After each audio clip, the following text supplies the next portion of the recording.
ایک فارمولا ہے، اسلام آباد میں ڈسکس بھی ہو رہا ہے اور بہت سارے لوگ اس کے لیے دعویٰ کرتے ہیں کہ یہ ایکچول خبر ہے پردے کے پیچھے، کہ جس وقت یہ طے ہوا تھا کہ پیپلز پارٹی اور پی ایم ایل این مل کر حکومت بنائیں گے تو یہ بھی طے ہوا تھا کہ دونوں آدھے وقت کے لیے مل کر حکومت بنائیں گے، یعنی شہباز شریف صاحب آدھے وقت کے لیے وزیر اعظم رہیں گے اور پھر باقی آدھے وقت کے لیے بلاول زرداری کو وزیر اعظم بنایا جائے گا۔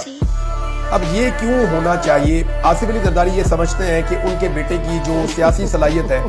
وہ اس قدر نہیں ہے کہ وہ آصف علی زرداری صاحب کے بعد